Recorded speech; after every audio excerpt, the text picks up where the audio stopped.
Nama saya Sundela. Materi yang akan dibahas, yang pertama ada siklus pembelian beserta flowchart, yang kedua siklus pengeluaran kas beserta flowchart, yang ketiga akuntansi pengeluaran kas sektor publik, yang keempat analisis siklus pembelian dan pengeluaran pada Kesbang Pol Kepri atas dampak pandemi.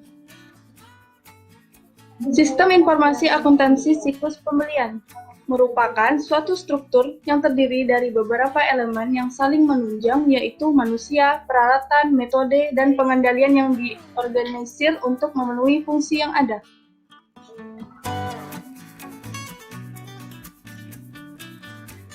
Saya Vanessa, berikut fungsi yang terkait dalam siklus pembelian. Yang pertama adalah fungsi gudang untuk mengajukan permintaan pembelian. Yang kedua adalah fungsi pembelian untuk memperoleh informasi mengenai barang. Yang ketiga adalah fungsi penerimaan untuk melakukan pemeriksaan. Yang keempat adalah fungsi akuntansi untuk mencatat transaksi pembelian. Flowchart sistem informasi akuntansi pembelian ditujukan untuk mendapatkan jalur komunikasi yang penting, memberi sinyal kepada manajemen, dan menyediakan suatu dasar informasi pembelian untuk pengambilan keputusan yang cerdik.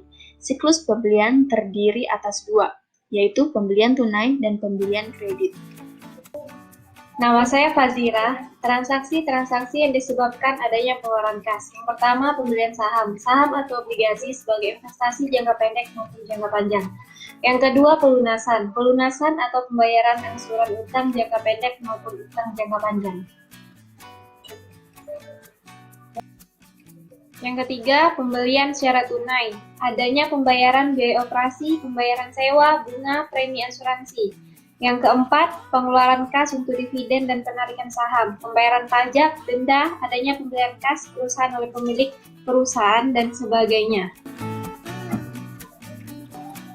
Nama saya Lulu Priskaryanti, Flowchart Sistem Informasi Akuntansi Pengeluaran Kas. Sistem Informasi Akuntansi Pengeluaran Kas adalah suatu organisasi formulir, catatan, dan laporan yang dikoordinasikan sedemikian rupa untuk menyediakan informasi keuangan oleh manajemen pengeluaran kas perusahaan. Akuntansi pengeluaran kas untuk sektor publik adalah mekanisme teknik dan analisis akuntansi yang diterapkan pada pengelolaan dana masyarakat di lembaga-lembaga tinggi negara dan departemen-departemen di bawahnya, pemerintah daerah, BUMN, BUMD, LSM, dan yayasan sosial maupun pada proyek-proyek kerjasama sektor publik swasta. Saya April, berikut sistem akuntansi pengeluaran kas belanja pada sektor publik menurut Indra Bastian. Yang pertama, pengeluaran belanja atas beban APBD harus didukung dengan bukti. Yang kedua, harus mendapat pengesahan oleh pejabat. Yang ketiga, pengeluaran kas yang mengakibatkan beban APBD tidak dapat dilakukan sebelum rancangan peraturan daerah. Keempat, pengeluaran kas tidak termaksud untuk belanja yang bersifat mengikat. Yang kelima, pemberian subsidi, hibah, dan lain-lain dilaksanakan atas persetujuan kepala daerah. Yang keenam, tata cara pemberian dan pertanggungjawaban subsidi dan lain-lain ditetapkan dalam peraturan kepala daerah dan lain sebagainya. Nama saya Lia. Sebelum masuk kepada analisis, apa itu Kesbang Pol Kepri? Kesbang Pol Kepri merupakan organisasi non-profit yang memiliki tujuan meningkatkan pelayanan kepada masyarakat dalam berbagai bidang. Kantor Badan Kesatuan Bangsa dan Politik menggunakan sistem akuntansi pemerintahan. Uraian prosedur pembelian dan pengeluaran kas pada Kesbang Pol Kepri untuk kegiatan aksesibilitas rakyat dan pengusaha mikro terhadap lembaga keuangan dan perbankan di Provinsi Kepri atau Flowchart. Di mana Flowchart ini akan dijelaskan oleh teman saya yaitu Putri Dwi Ramadhani. Nama saya Putri. Untuk pencairan dana yang digunakan untuk pembelian dan pengeluaran kas pada kegiatan aksesibilitas rakyat dan pengusaha mikro terhadap lembaga keuangan dan perbankan di Provinsi Kepri.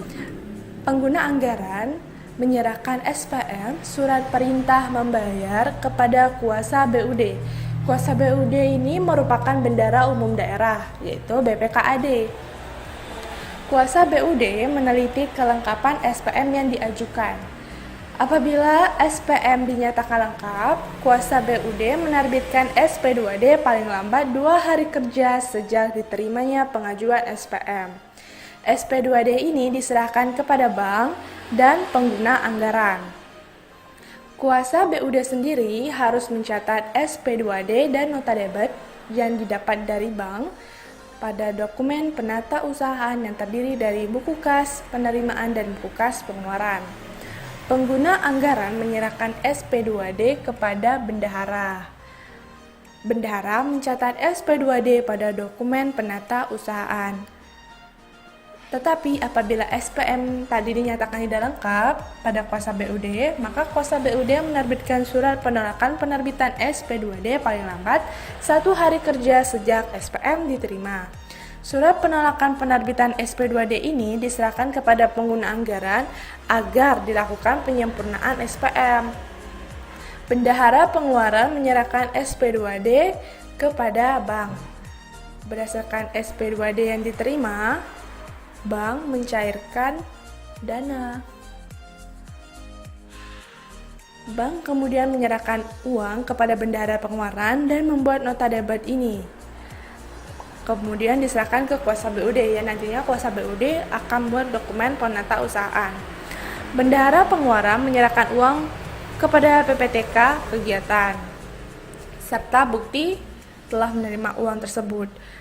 Kemudian PPTK kegiatan menyerahkan uang dan bukti pembayaran kepada pihak ketiga.